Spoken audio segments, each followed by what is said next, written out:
So Zarmina, thank you so much for coming to this podcast.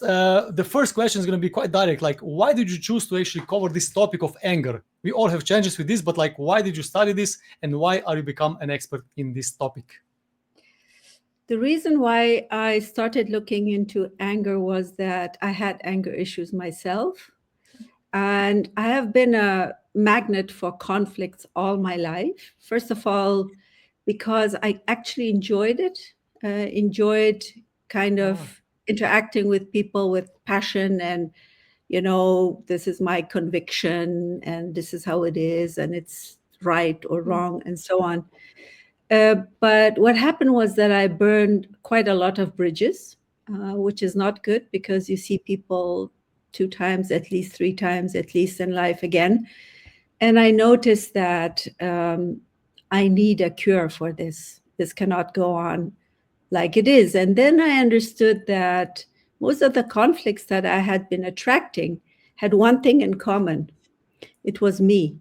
Good one, so, good one. so I stopped looking at other people and Mhm.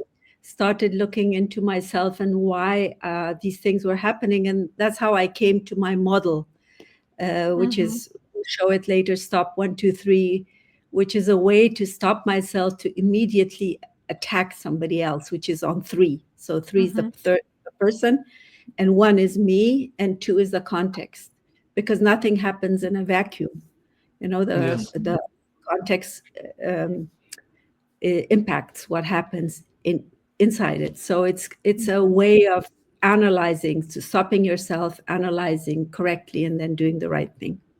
Super cool. Mhm. Just one more question about this. Why do you think we even get, or why do we get angry? Why is this emotion so present in daily life of everyone?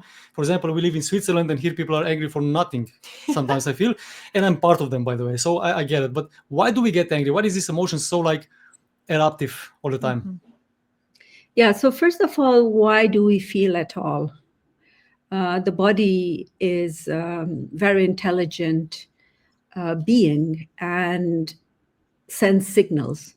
So when we Mhm. Hmm. feel something, the body is signaling, pay attention, pay attention. And these signals can be different. It can be that we are sad, it can be that we are mad, ashamed, whatever. Hmm. And m- being mad, being angry is shown more often because it's acceptable. Yes. So that's what we see. And if we look into the ladder of emotions later on, we will see that there are many emotions we could have. Mhm. And the reason why we get emotional, so the higher the emotions, the more the topic has to do with oneself. So if you're Hmm. just a little bit annoyed, it's probably something in the context or with the other person. But as soon as you get emotionally involved, it has to do with you. And after Mhm. looking into this for a long time, I had many ways of finding which triggers we have. But it boils down to one thing, that we all have the feeling deep inside that we are not enough and we're not okay. Mhm. Hmm. So we Mhm. get angry and try to hit back to say, no, no, you're wrong. You are not okay. I am okay. Mhm. Hmm. Mhm. Hmm. Yeah, That's that's why. really, really interesting, right? Because often, as you say, we just try to deflect when actually it has really to do a lot with ourselves. And we are here in Think Marriage Show, and we talk to many couples, and also we have a lot of these problems ourselves with being angry, fighting very Mm. hard. We even don't like to say this word fighting, right? Because we believe it, you have the choice to fight or to actually have a conflict, a disagreement, and talk about it. But why do you think so many people say, I'm just passionate? You even said it yourself for yourself, right? Or, it's just because I care so much. What is this cycle, and why is it also destructive for marriage to have this mindset? Yeah. So I would say 1/3 of the population is quite sensitive or highly sensitive. So Mhm. these Hmm. people, and I would consider myself that, we feel a lot, we see a lot, we Mhm. have intuition, even things that are not said and seen, we feel them, and it touches us. What was your question? Mhm. Let me, so I don't go around too Don't much worry. in the.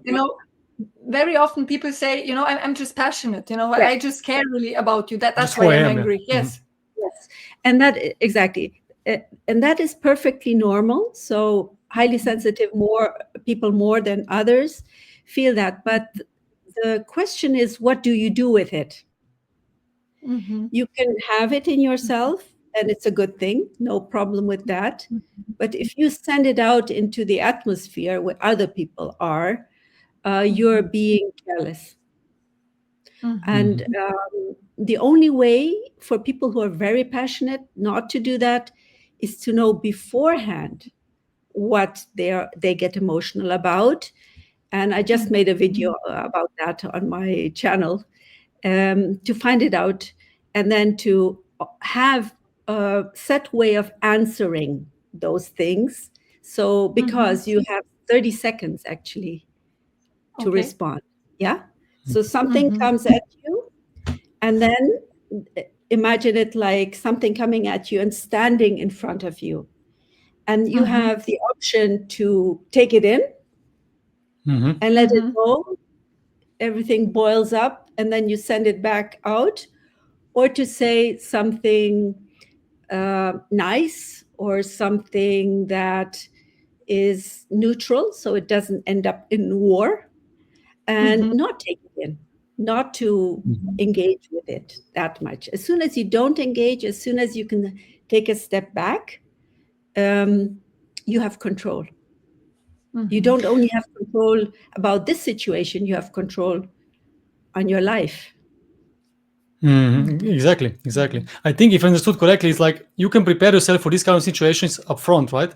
Because we had this like many times, and we know how we react, and we know, when this is gonna happen, if we have some plan, right, it's more likely we're gonna execute it than if you don't have it, because then we can just do what we are used to do it, right? Which is anger, Yes. frustration, power, and so on, right?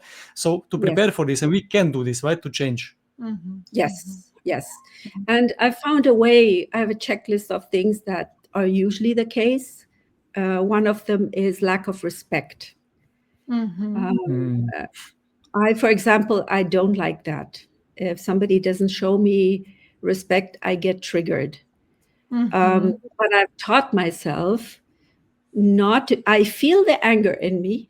I feel it rise, and I've taught myself to stop and say, sorry, before we go on, I don't like the tone of your voice. Yes. So I give a signal back. This is not the way we're going to continue. I give them a chance. I give them another chance with something else. And if it doesn't happen, I'll say, I'll have to leave this conversation. Let's do it another day. I don't think we are really prepared to talk. I think this is extremely powerful also in the marriage. I mean, we do this a couple of times, right? When we see that we get really heated, to say, look, we're not going to raise the voice at one another. And if we cannot have this talk now, let's go out. Let's come back when we can. Like maybe 2 weeks ago, he wrote me, look, I need to drive with the car for 30 minutes. I will be back. Let's address this later. Because, I mean, we had our fair share of anger outbursts. I was slamming doors. We were yelling. Once we even broke a glass on the floor. So, but it's important to set that boundary, right? Like what do I need to not get there? And to otherwise stop the conversation and come back once you're actually ready to have that talk normally. But you see, it's right. It's completely true what you said before. It's so normal, right? Because now we're even laughing because we can connect. We can all connect. Probably even the viewers now they can connect. Yes, we were also like this, or we're still like this, and so on, because it's normal, and we can express ourselves like this, and it's acceptable. That's why we do it. And also, I think one thing is this respect, because I have very similar attitude towards this. Like, if I don't feel respected, or if I don't feel that that I'm taking seriously or whatever, then I don't want to be there, or I burst into flames. So yes, to prepare ourselves in upfront, it's crucially important. Yes.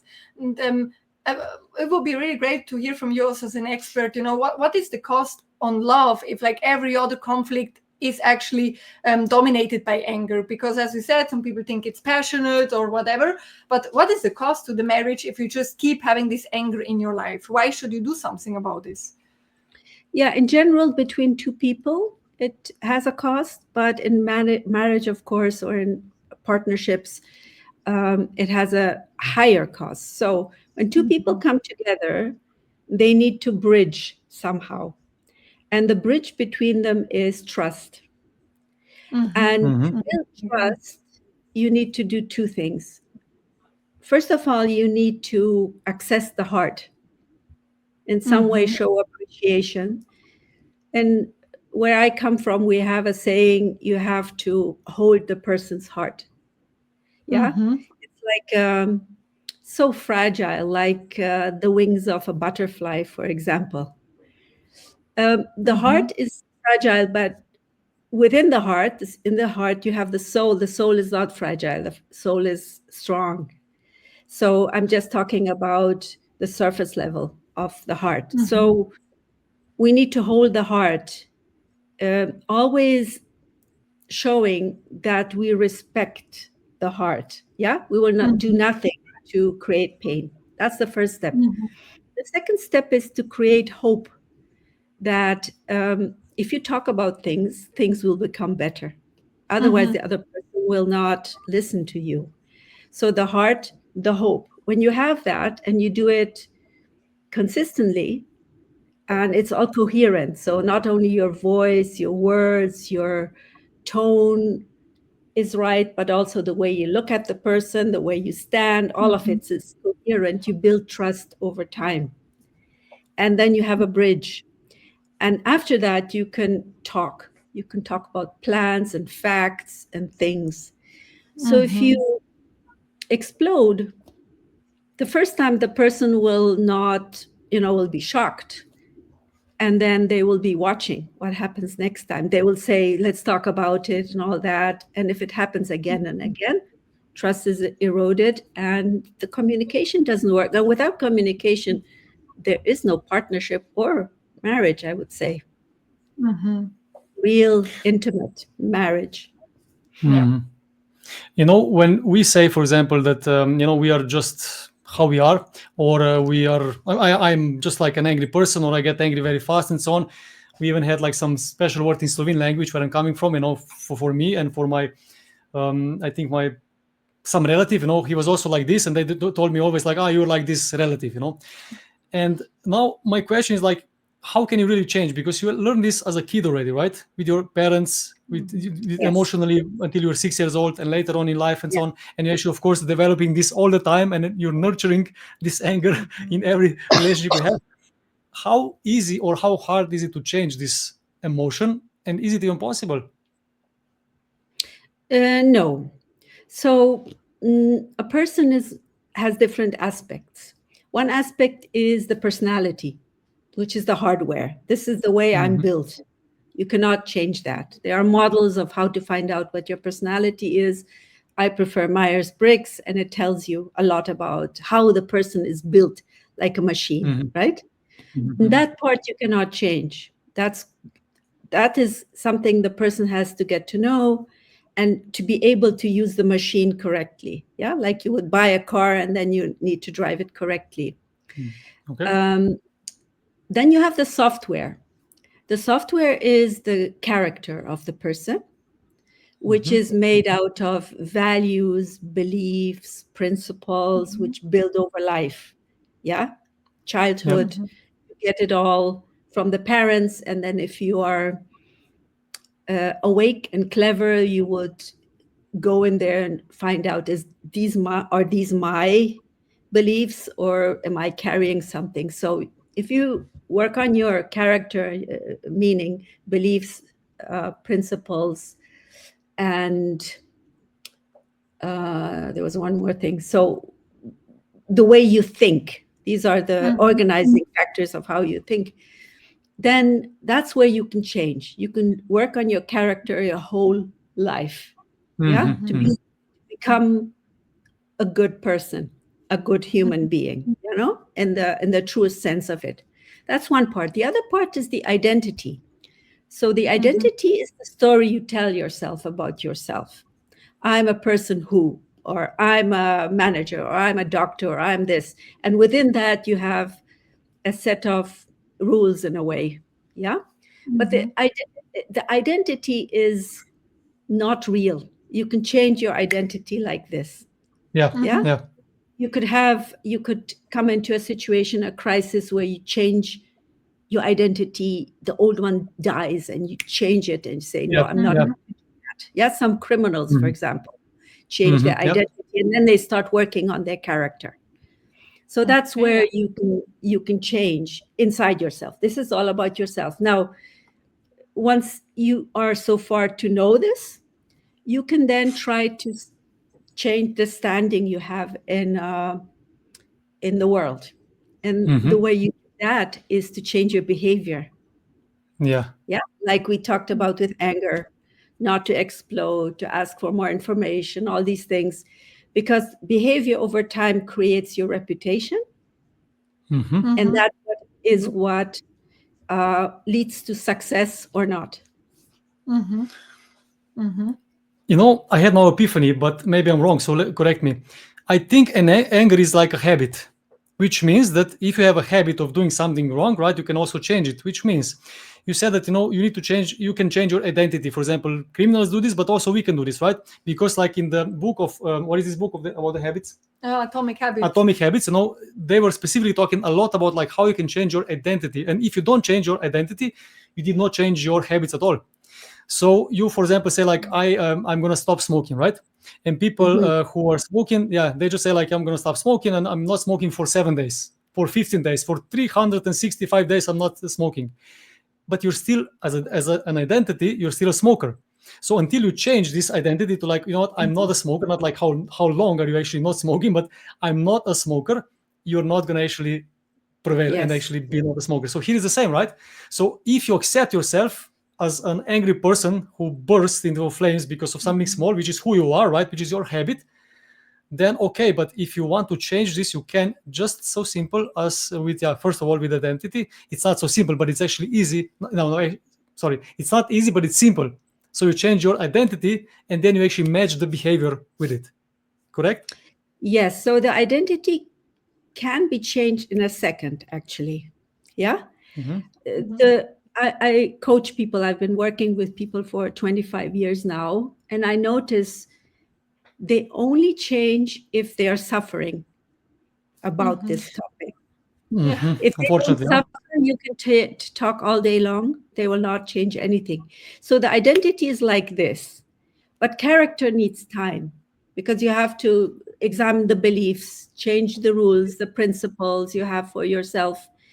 And that takes some, going through your shadow and really looking at yourself and telling yourself the truth. Yeah. And I believe also what is important for the identity is these proofs, right? That you give yourself some proofs. Okay, that's who I am now. So, when I was slamming the doors all the time, when I had like this crazy anger outburst, and even my mom said, that's how I am, and I guess you have this from me, and this was my story, right? That I just have this because, my mom also gets angry fast. But when I had like the methods how to not do it, and every single time that I did not slam the door, I proved to myself, you're a woman who can actually do this different, right? You can deal with conflict different. And I started to believe it for myself. So I think that's very important to match your habits with identity until you believe it, actually. Yeah. Believe it yourself, but then other people have to believe it, because they will not believe it at first. Yeah. Of course. So that takes a little bit of time. Over time, they will believe it. And I always say to people, whenever you catch yourself saying, I'm a person who, stop and examine, because that's your cage. Yeah. Good one. But I love what you said. And if you're a listener who deals with anger, and maybe you're listening this without your spouse, what is really important is to know that even if you do it now one time different, they will need time to believe you. So maybe they will even get more angry, right? To get you back to the level that you have been, or maybe they think you don't care. That's why you don't get angry anymore. But you need to stay really stable on, regulating your emotions until they see, oh, wow, okay, I can talk to my wife without her throwing a tantrum. So just really have the discipline, even though for your spouse it might be confusing. They will believe if you do it consistently. Yeah, and that's where communication comes in, good communication. So in a time where you are not angry or any kind of emotional, and you're just sitting there and sipping your wine or whatever, you can say, you know what, I've been reflecting and I'm working on this. So, stay with me. Yeah. I might be changing. Just let me do it. Don't talk about it. Don't comment on it. Just give me some space for this. And if your spouse is a person who respects you and holds your heart, they will give you the space. One more thing is here very important. I really want to mention that, when we are actually trying to change, like you said before, this is actually very, very powerful and actually one of the most important things for me now. When you want to change, you usually don't change until it's actually urgent, right? When it's actually really painful, where you have to change because otherwise something's going to break, right? And then you can change identity in a second, right?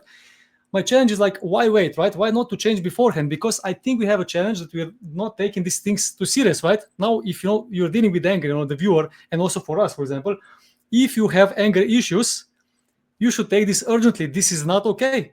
This is okay. This is acceptable in the world, but it's also acceptable to drink a lot of alcohol, maybe to take some drugs in your culture. Who knows? Whatever is acceptable, but it doesn't matter.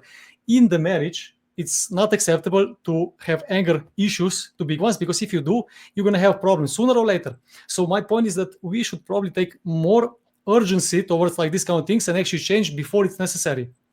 And now my question for you is the following. Is it possible to change it? And how is it possible to trick yourself in a way that you're going to actually now in this moment say like, this is urgent, even if it's not like so urgent as it could be, if you're going to be before the divorce. But now how can you trick yourself in a way, not trick, but how can you put yourself in the shoes of someone who needs to do this now?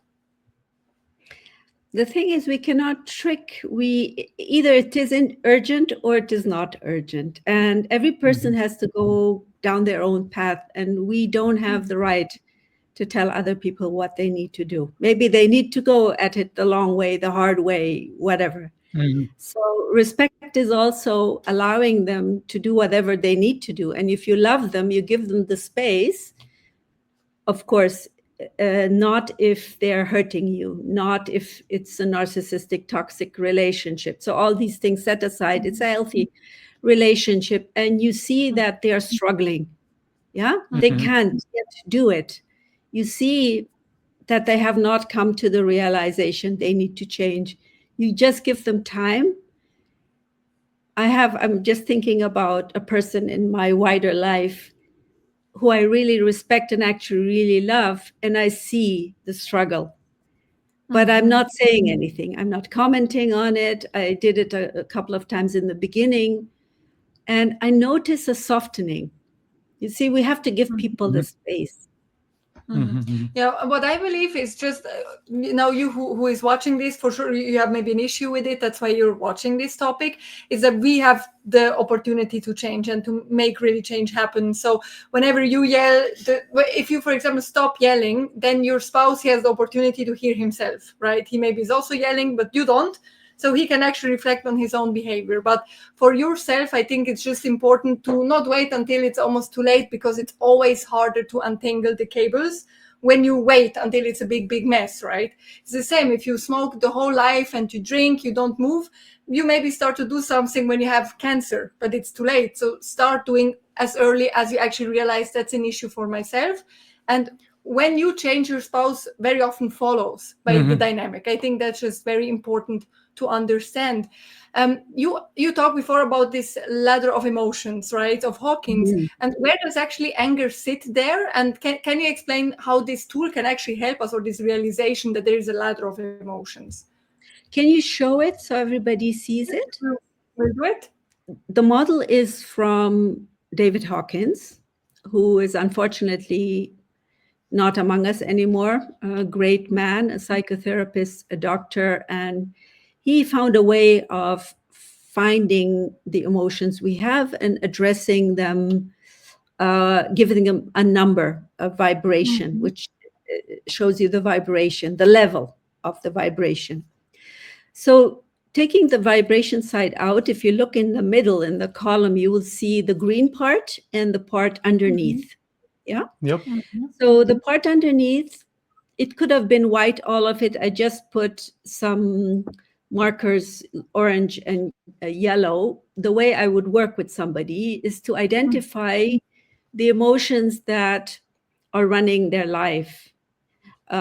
These emotions beneath are the emotions that can be destructive. So normally all emotions are good, right? The body sends signals, but the way you use it is what makes the problem in the outside world. And his ladder goes from death to above to the enlightenment. Yeah.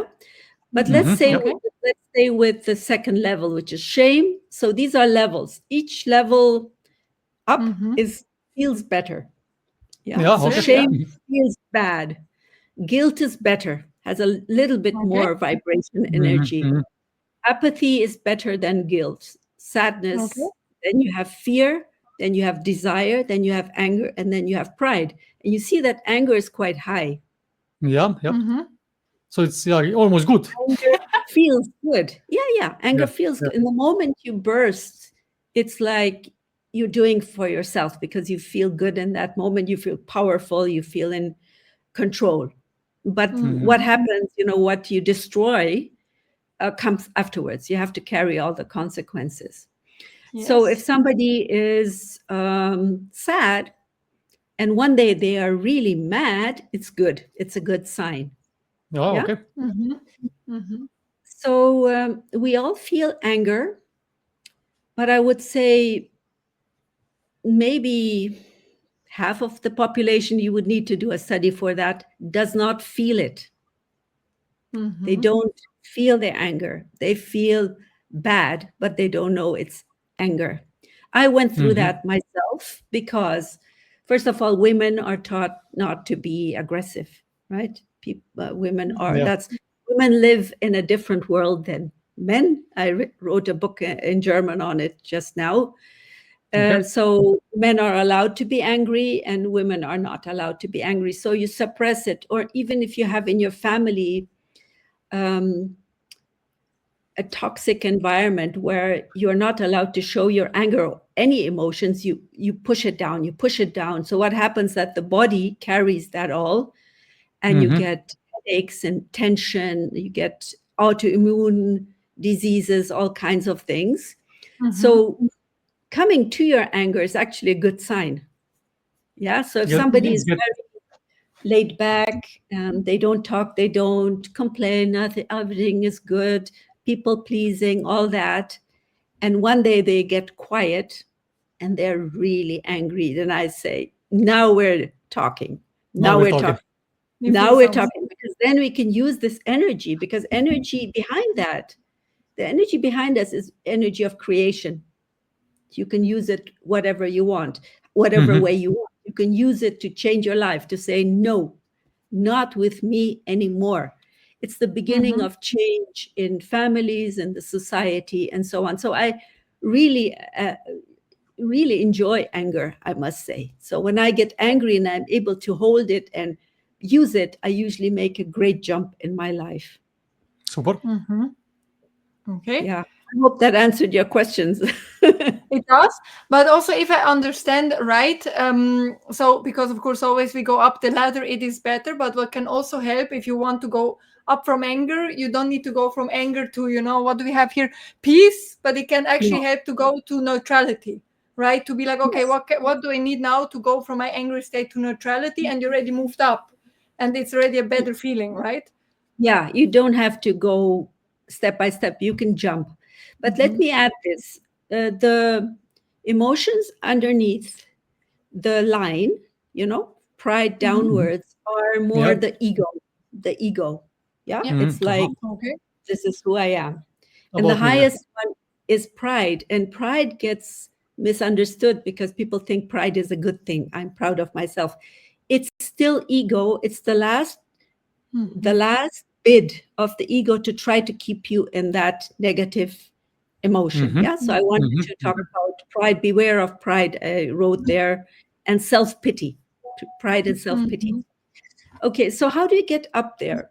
I remember last year I had quite a big thing. I was on television, first time in my life, and before I was to go on, I was in my hotel room, lying on my bed, and I was so fearful. I could not breathe. I could not do anything. And it was like 3-4 hours. And I said, my God, in 1 hour I need to go. And I'm feeling like this is not good. So coming back to your point, how do you jump up? So I tried with gratitude, I'm grateful to have this chance and so on, and people believe in me. It didn't work. The only thing that worked was when I thought about how to get out of my ego, because the ego keeps you in fear. Yeah. So I said, this is not about you. This is about being useful to the people who are watching you. And I can tell you in seconds, I was out of the bed. I went and bought some fruit, and because the pressure was off me, I was not anymore in my ego. I was more in my soul. And what is above the line, the green, is all soul stuff, neutrality, joy, all those things are about the soul, acceptance, being useful. So when I was on the road to go there, and while we went on online, the only thought I had was, I'm trying to help. I want to be useful. And I really enjoyed it.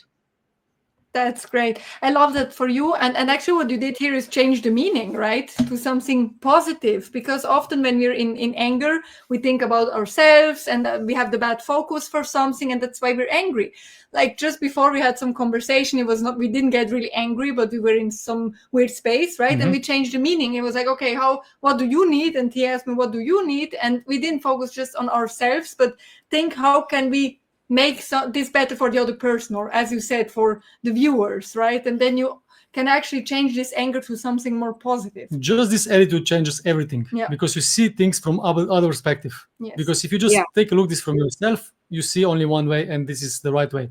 Otherwise, this doesn't go. Yeah, because we get out of the ego's game. So actually the only opponent we have is the ego. And the ego sits in the mind and wants to keep you down underneath the line, not in the green area. So once you realize that the strong emotion you're having is the game of the ego trying to keep you down, you can say, I'm not playing this game with you. Yeah.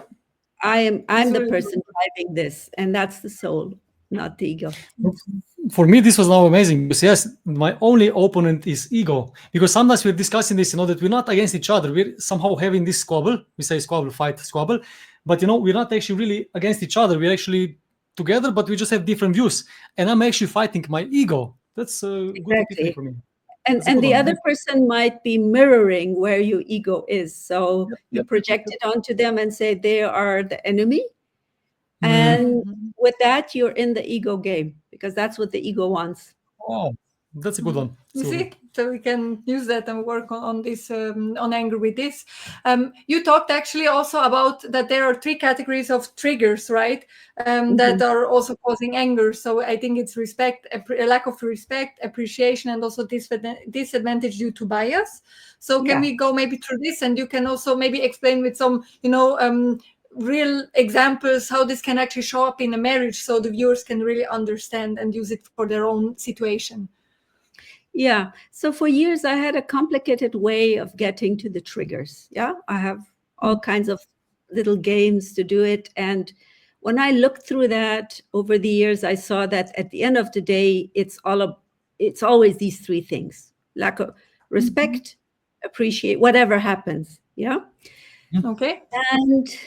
And we also have to be aware of the biases. Now, the biases are there, but they only work if you have it inside yourself. So let's look at a marriage. Yeah. Lack of respect. Lack of respect shows in your partner, you have the feeling that the partner is not listening. You would always listen to a person you respect, right? True. True. So it shows in lack of listening, not listening. Lack of appreciation could show up like not appreciating their work. The husband goes and works, or the wife goes and works all day, comes tired home, and the other partner says, why is nothing on the dinner table? So you don't appreciate person. So respect and appreciation are very close. Respect is a little bit more distanced, because it could go toward the role. But appreciation is the person. Yeah, it has to do more with Yeah. the heart, not Mm-hmm. going back to what we talked about before, not holding the heart of the other person. Yeah, Mm-hmm. yeah, with understanding. And mostly it is because we are ourselves and our egos somehow involved, engaged. Mm-hmm. So a bias, there are different things. In a marriage, the most common one is income. You know, when the income is, you know, one, if the wife earns more than the man, it becomes a whole issue. But any of this, yeah, Mm-hmm. it could also be age. One is older, the other is younger. Mm-hmm. These are the typical ones. This is why I've chosen it. But you see, number 16 is open. You can put your thing on it. Put your own figure. When I went through this, I found in my mind, I always had like 5 biases outside me looking at me. So I thought, what can I do about this? I can change it into from a bias to fortile benefit, from bias to benefit. For example, Okay. Yep. yeah. For example, I have in myself the feeling people look at me in a way that, you know, she's not from here. Yeah, with the black hair, it could work. But if I change it in my mind into a benefit and say, you know, all people bring in new aspects, new talents. Diversity is good. I have talents and skills due to my background others don't have. So I kind of resolve it inside myself. And if somebody should come and use it as a weapon, and biases are used as a weapon, yeah, it's the common Of course. game of the egos of other people, yeah. Then it won't stick because I don't have it in myself. Age is a good one. There is no age where there is no bias. If you're too young and not experienced. If you're older, then you're too old, you're overskilled or whatever. So you can never win. With biases, you can never win. The only thing Yeah. you can do is to change it into a benefit and ignore. So basically, you need to change the attitude, or let's say the meaning of it, right? Because when you change the meaning of it, it becomes something else. And I think the Exactly. huge part of what we're seeing right now is actually because these triggers are actually, we're affected by triggers, all of us, because otherwise you cannot get angry, right? You need to have a trigger first somehow. Yes. And these triggers, you know, if you just are aware of those and you think about those, you can actually potentially in the future change them because you know what's happening. Because you know, when I feel that I'm not respected by my wife, I'm starting to get a bit tingly. And then I start maybe slow, and then something else happens. You know, you can almost replicate all the time how you actually get angry, right? And you can also, if you know how to do this, maybe de-escalate it.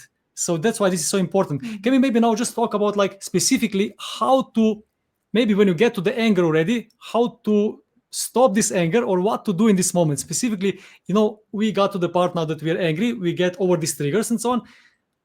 You prepared also one document here for us, and I'm curious, you know, what can we do when we got angry and what should we do then? Yeah, so first of all, if you're in a partnership, in a marriage, you should have rules about how to deal with trigger episodes, anger, whatever, you know, that you say, you know, this is the way I react to triggers, things that make me emotional. I need time. Don't talk with me, you know, I will go off and do my thing. And the other one would say, when I am triggered, I would love for you to just listen to me. Don't say anything. You know, so you have, We have different rules. Huh? You have these rules, and you should have once in a week, in my understanding, a slot where you go over the week. So nothing goes from week to week and becomes bigger and bigger. Yeah. So like managing the whole thing. So if you get triggered, let's say, you know, we have lots of emotions, but at the end of the day, the first thing you feel is either anger or you are sad, mad or sad, or you feel just bad. Yeah. And then you can go in and see what it is specifically. So in my model, maybe you can show the whole model. talk about the whole model, and then I'll go into the analysis. This one here, huh? Yeah, this is the stop 1, 2, 3 model I've created, which works very well. The first part is the analysis, and the second part is how you design the solution. Okay. Just before you go on, by the way, this is for the viewers, So first of all, we already had a lot of fights in the past, and we can now actually be the generals after the war, which means we can actually take a look back what we did before and learn from this. And when we're gonna do this, we can actually use this process that you're gonna show us now, right? Yes. Yeah. And I specifically made it in 2 steps because most people get stuck in the analysis. They get stuck thinking bad things about the other person. And then the model moves you through the 3 steps. And so you come to realizations inside you. It's like a reflection model here, the top part. And then if you have done an analysis that is good enough, because you can never know everything, you go to the next step. So let's go to the analysis first. Should we open the analysis now? Yes, please. This one. Oh, this one, sorry. Yeah, one. Yeah. So you are on 1. Let me give you an example of a person I had who has allowed me to talk about this. So she heard from her friend. So she has a very good friend, a man, and knows this person for a long time. And she heard from another girlfriend that he had been talking badly about her. He had been saying, while they were drinking something, I like Ute, but she's also very detailed. She goes into details. It's bad. You cannot talk with her about things. She gets lost in details. And so Ute heard this from the friend who said, you should know this. And she is a person who reflects. She doesn't get angry. Yeah. So she did nothing. She said nothing, but it was really bad for her. Yeah. She became sad. And then she came to me and we looked into that. Luckily, she had not talked to the girlfriend about it. She had not talked to anybody. So in the context, there was peace. Yeah. Had she gone out and talked to 5 other people, then those people would be thinking about it and holding, giving the conflict energy or the potential conflict. At this point, it was just a trigger that had led to a conflict in her, but not an external conflict. So the first thing I said, I commend you. Very good. You didn't do anything. You stopped. That's the first part. Yeah? You stopped. You started reflecting on yourself, and you realized you could not become peaceful. So you went to one other person who is neutral, coming from outside. What she had also done was that she had tried, music and meditation. So she was calming down, but the thing was still there. So we looked into her and we found a couple of things. We found that something that she did not like about herself was actually being detailed. So she was not very happy. It's in her personality, which is something she cannot, is actually a talent, but she did not like it. And then we went deeper and I found out that when she was a child, her family was not very detailed and they were constantly criticizing this. So this is an old This comes from the childhood wound. And while talking, I told her about her personality, and we got to a point where she started valuing it as a talent. So a little bit of softening was there. And she told me that what really bothered her was that he was so illoyal while she was very loyal. And I said, yeah, I think you're being uber loyal. Yeah, overly loyal. And she's also a highly sensitive person. And that is something highly sensitive people do. They are overly loyal. And she also told me that she had seen him bringing other people down. So what happened here was that he had brought her down in front of the girlfriend, but she had already seen many instances of him doing it. But she didn't want to look there because she was very loyal. So we had to look at loyalty and opening the eyes to the truth. You know, being loyal and then defining the boundaries for loyalty and knowing when to give lots of loyalty. Being that loyal to other people is, in general, not a very good idea. The person you need to be loyal to is you, and then you give other people, they have to earn it. Yeah, so that there was something in that. And we talked about the context. The context was peaceful. And I told her, once we go to the solution, you have to go to the friend and tell her everything is good so she does not worry, and then the thing will die out. But when we came to him, I had the feeling he actually was also a person who had to be detailed because he was in a line of work in finance, but he didn't like it because people he was in a level where people were saying, don't be that detailed, become a little bit more strategic, look at it from above. So he was struggling with topic himself and projecting. See how this gets a little bit mixed up, all of it? That's why you need a model to go it step by step by step. But we don't want to push things on him because we're not talking with him. We're just trying to understand. And the thing that stood out to me was that he was a person who could belittle other people. Yeah. Just to know this. And that was enough analysis for this. We had a break of 2 weeks because I asked her to sit on this, to sleep on this. Before she had sleeping problems. 2 weeks later, she came back and she had realized that things had become inside her calmer. And when we talked about the family, we came to the realization that the family could not do it better. They were themselves caught up in some ego thing. Yeah. So she could let go of the past. So now that she had calmed down, and only then we go to the next step. Just before we go to the next step, I just want maybe to translate it into something that I believe is important for people in marriage, that very often people tend to go to talk about their marriage problems with someone else, right? And in general, people who are not married, so maybe they don't have the best advice.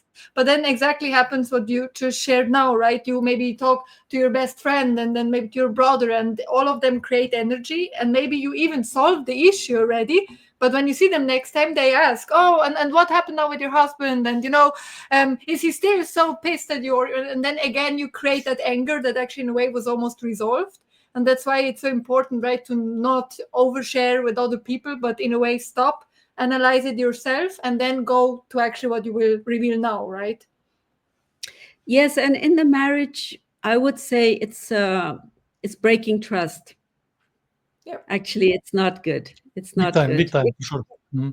Yeah, if you go that far that you need to talk about it with another person, then you have probably the feeling you cannot talk with him or with her. Yeah, but that's the problem. You have to fix that problem. Going out is breaking the bubble of the trust. bond that you have, right?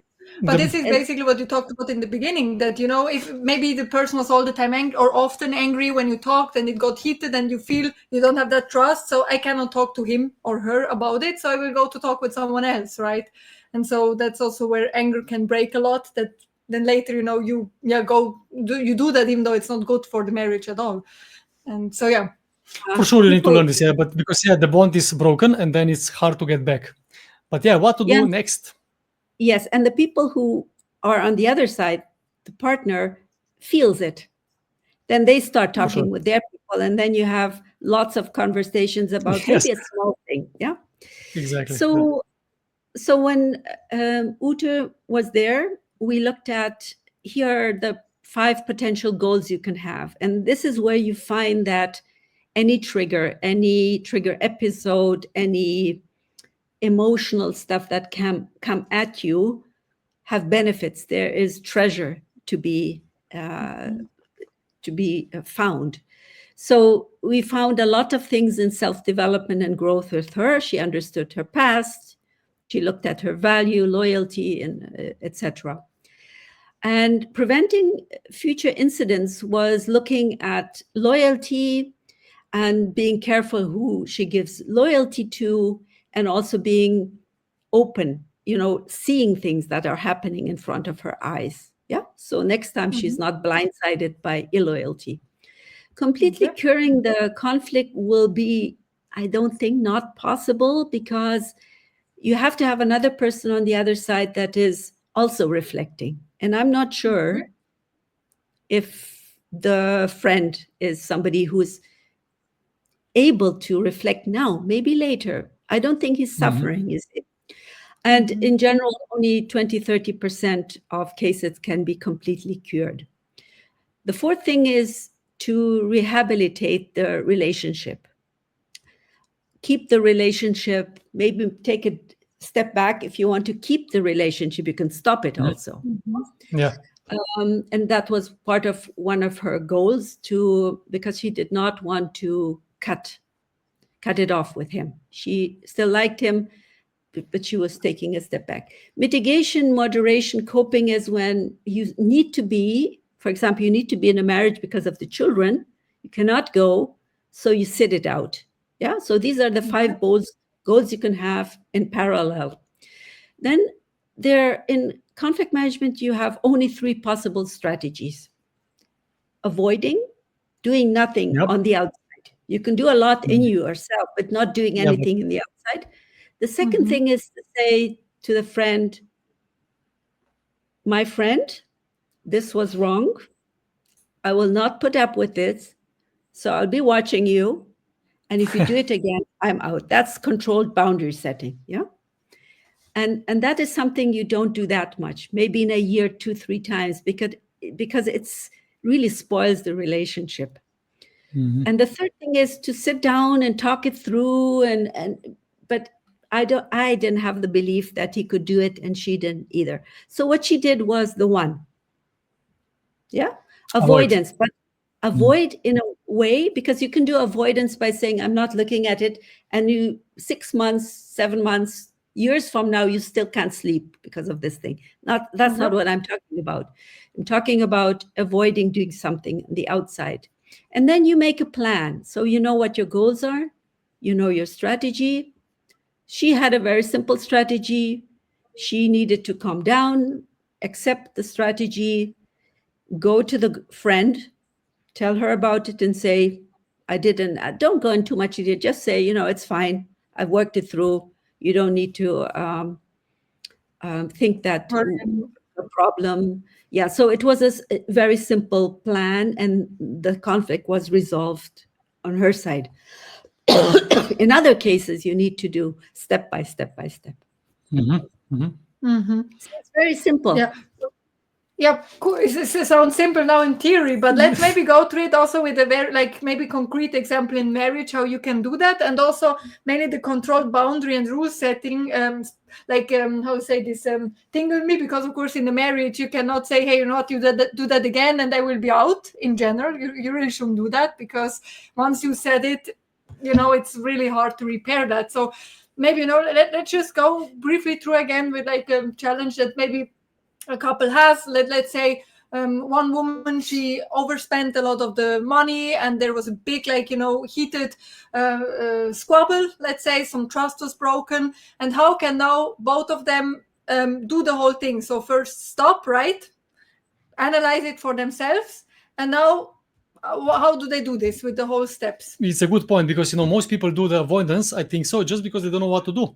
And it's way easier to not to deal with the situation, right? It's not way easier to not have this hard conversation or hard talk, because we don't know what to do. And I think this is the main problem. So now we're talking about is how to do and what to do, not to avoid. Yes. So the best strategy is always prevention. And I think prevention starts when you get to know each other. Okay. The very first 2-3 conversations to find out if you're suited with each other. And suited not only meaning do you enjoy the same, do you have the same interests, enjoy the kind of activities and so on, but also financially. And the most important thing for me, from my perspective of today, are you suited emotionally? So in Christianity, there's a word I say, I think they call it being equally yoked. It's like when two Yoke. how do you call it? Yeah, like when they used to plow the land, they had to have two animals that are both of the same strength. Okay. You see what I mean? So when Yeah. somebody who's awake and reflecting and highly sensitive and working on the shadow side for years meets with a person who is still in very much in ego, very much in the shadow side, you're bound to get into trouble. And this happens regularly when a toxic person wants to have somebody who is empathetic, and so they come. So it's going to be a codependent relationship. So what I'm saying is, from the beginning, there has to be a chance for a real conversation to start, right? And once you think that is okay, in the beginning, the first relationships, we don't know all these things, so we go there. But later on, we're a bit wiser. It's a good thing to check in the beginning. Yeah, are you equal in the emotional maturity kind of thing? Yeah. And then you go into the relationship, and from the beginning, you set rules. You know, when I react, it is like this. This is how we want to handle money stuff. All these things. If it comes later, it becomes difficult. The sooner the better, for sure. Yeah, one person is working, earning money, and the other person is spending it as it comes in. The person who's spending it has a problem.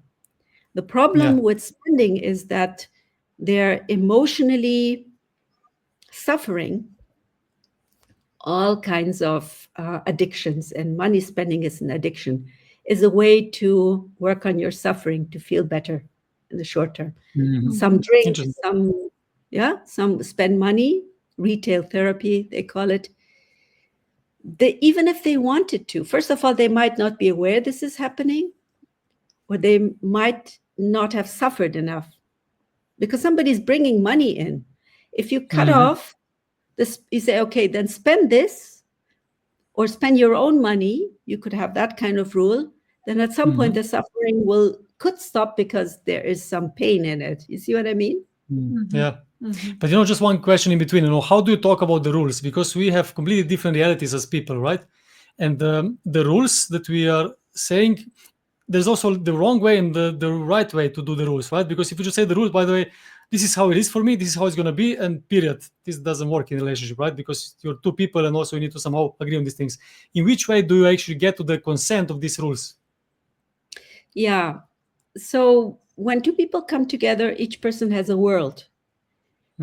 Marriage is the third world in between them. So this person, that person, if they are comparable in the beginning, kind of work together, everything, then it will not be that difficult to set up the world in between. But each person is free to be in their own worlds too. Actually, think sometimes people should not really live together because it happens, once you come together, you have to arrange the apartment in a way that makes both happy, or the house in a way. But that's on the side, yeah. At least each should have a room of their own where they can do whatever they want, and they close the door, and then you have the common rooms. And the same goes also for principles. So it's a negotiation like anything else. You make a deal, you work on it, you work on it, you work on it. But I think that it's not a good option to not work on it, because it will hit you in the face later. Yes. But I think it's important to say, because you mentioned before, right, that of course it's really important, at the beginning you can make wiser or less wiser decisions when you get married. Maybe you marry someone who is emotionally not where you are, but if the viewer, maybe you're married to someone and you feel that they're emotionally not on the same level, I still believe the most important is to really work on yourself and to be the best version you can be, and invite them gently into your world, because we see so many people who who are like, oh, my husband, he's all the time angry and he does this, and then they just leave the marriage when actually they didn't do the work themselves and didn't know how actually to invite that positive change in their spouses. So I think that this is also really important, to not just throw in the towel because you feel, oh, we're not compatible. But I have one more question. Sorry. Continue. Yes, again. so it goes back to the model 1, 2, 3. You have to work on yourself. You have to give the other person space, and they have to do their work. A good thing is to catch a person in the first conversations, knowing that they will not be able to work on themselves. First of all, you'll have a gut feeling it's something's not right. The other person has a tendency to talk all the time, 90% talking, 10% half listening. The other person will talk about how they're a victim all the time. In the past life, they will tell you, and you're the only person who understands them. They will test boundaries. So there are many signs you can catch in the beginning. But if that is not the case, and it is a healthy relationship, it goes back to the negotiation you put in your world. Preferably, you find, of course, win-win situations, right? Because we also actually dig deep into this topic ourselves. Because one thing is to negotiate, which is actually always like one person is winning, one is losing, right? Or compromising, which is also like sometimes even lose-lose situations, just to get over it. And we're actually really actively working towards how to make these win-win situations, because there is always possible if you're creative enough, but it's completely different topic. My question for you is now the following.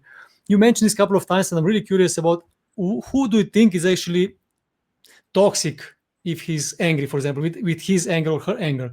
Because we're talking about like a toxic person or someone who's just angry person, or like, he's angry a lot or fast or whatever. But who is it actually toxic? Where is this border? In which way do we look at this thing? Yeah. So it boils down to manipulation. It goes back to the part we were talking about before, the character. How the person, is this a person, a good person? And how you find that out is, what is the intention behind this? Is the intention to gain power over you? Then I would be careful. If the intention is to make something better for both of you, that's a different story. Yeah, and it might look on the surface the same, but you will notice manipulation you can feel in your body. They will gaslight you. You will feel confused. In a healthy relationship, you will have short-term confusion. You talk about it and it is done.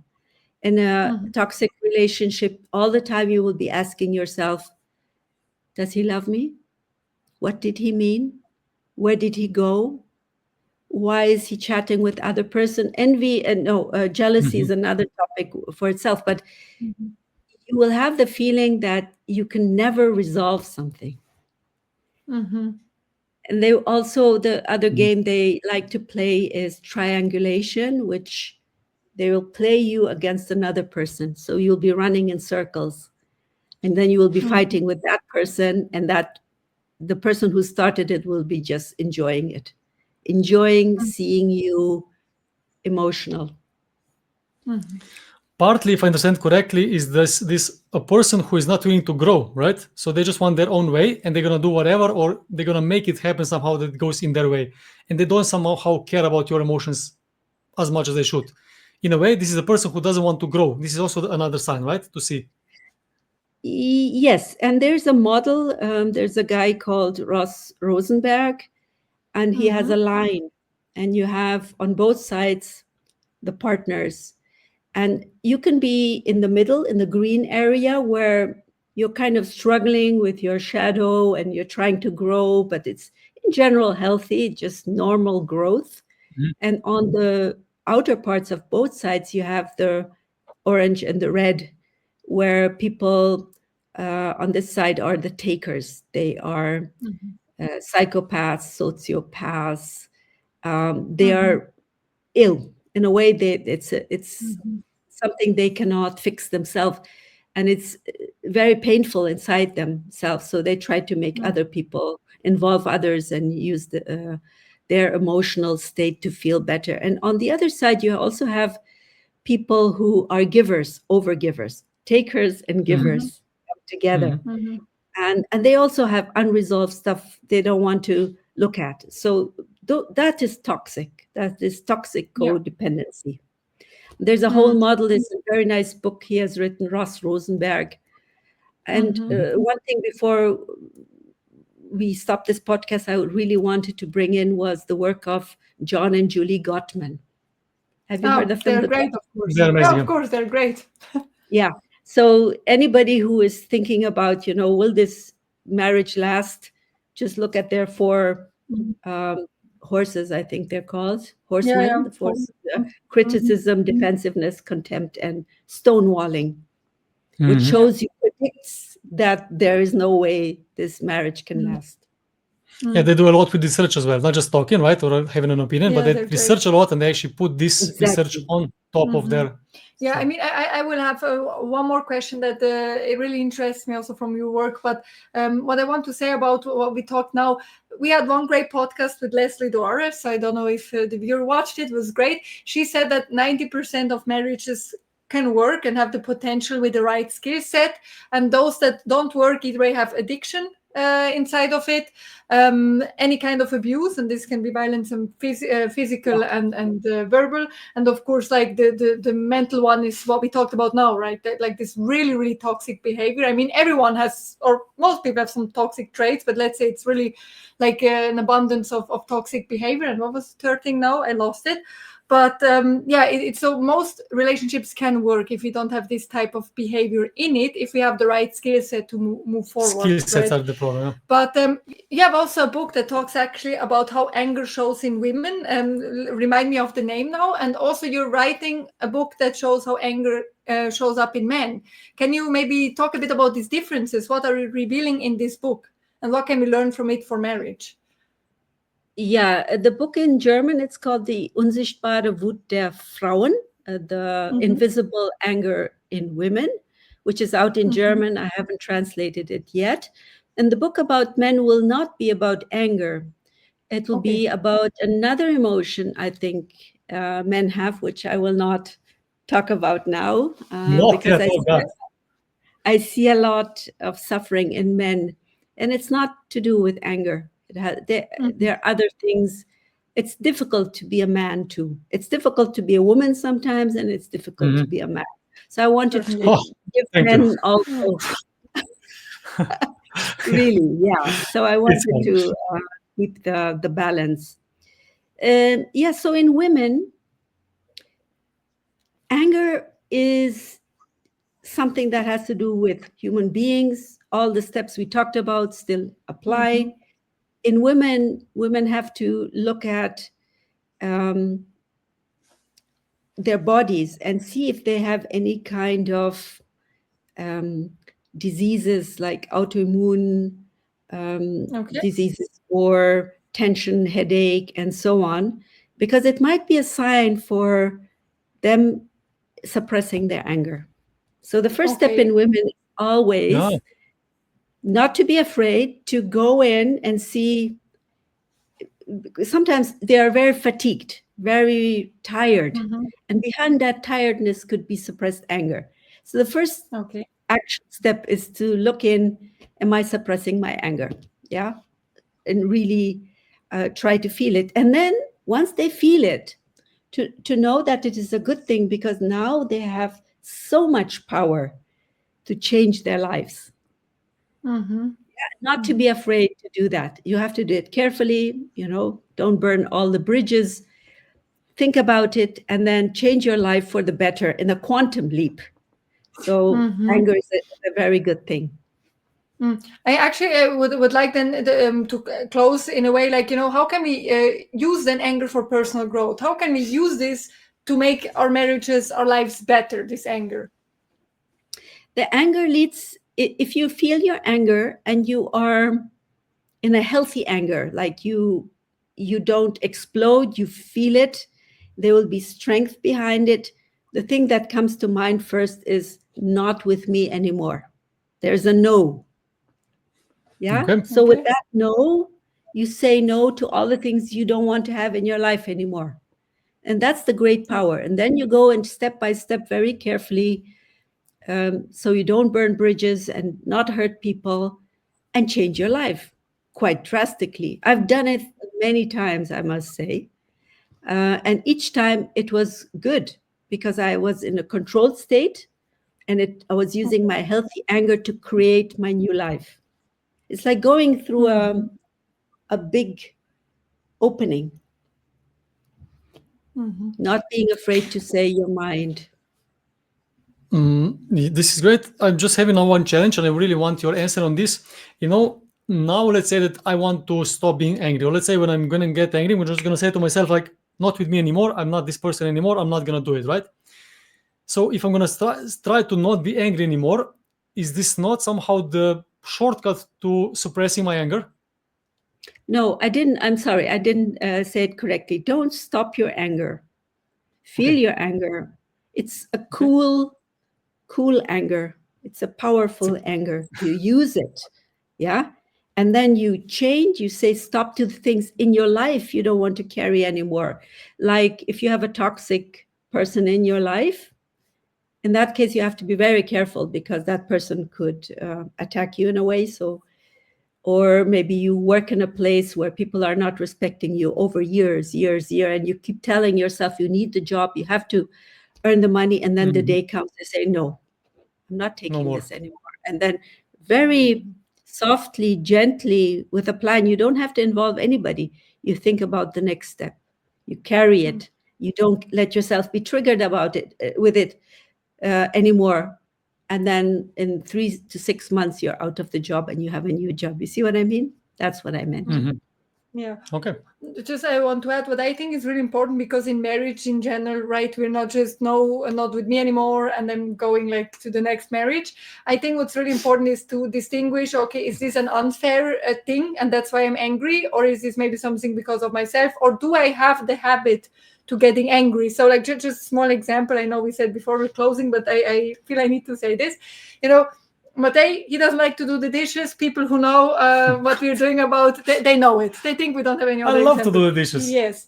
And anyway, and when I said, hey, could you do the dishes, please, but now it's not like this anymore, but he was huffing and puffing. He was like, and then he went there and he did the dishes and he was grumpy then for 1 hour. And, I got angry because like, why can he not just do it? I cooked.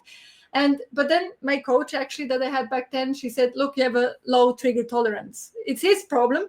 If he is huffing and puffing, 100%. you can go out of the room, get down whatever you need, and you come back and say thank you so much. Because if you stay angry, he will connect doing the dishes with, I have a bad time and I have an angry wife. Why would I even do it? And so I realized, okay, it's a small thing and I can actually work on my trigger tolerance and not just get angry because of such a small thing. And he could work on his own. So I think that's just also important to really distinguish, is it a small thing or is it a signal that says, oh, maybe, I need to change something. So for the situation, I think your coach is exactly right. That's the way you bring the whole situation into neutral ground. But I would keep that, analyze it for myself again, and then each week you have this conversation, would bring it in and say, this is how I felt, and this is what I saw. And then maybe Andre would say, you know what, let's do a different rule. I will always do this and will not do dishes. He could also say that. And so you do the things you enjoy. And once in a while, he will have to do the dishes. But it's also going with the natural interests of the person. Yeah. He might do something very happily that you don't enjoy. You can negotiate that kind of thing. Yeah, that's really important. And also, as you mentioned before, right, having these weekly meetings, we also said that. Okay, but before we go into this, for example, for me, I don't enjoy any work at home. So this would not be the case, that I would say, like, I'm not going to do the dishes, but I'm going to happy to do something else. Because for me, it's like waste of time. I just like to work. But this is actually from the times when I was living alone and being single. But now I found a solution for me that I can actually change the meaning in a way, because I knew that this is my problem. And like she said, this is not her problem, that I'm actually like annoyed by it. Because I know if I would be living alone, I would actually have to do it as well. But the problem is that, that I connected so many bad emotions towards cleaning the dishes that I didn't want to do them. Even if I wanted, I didn't want to. But I found the solution. By the way, I just actually put the headphones on, I put the computer, then I watch a show in between. And I know it's a silly thing, but it works every time. I feel great. Yeah. I feel amazing, and I can do the dishes. Before I couldn't do them. We had like challenges all the time. I'm just saying, that the meaning, like you said before as well, right? When we change the meaning to something, it's new era, new field. Yeah, you found a solution. You could also change it into I'm doing it for her. You know the 5 love languages?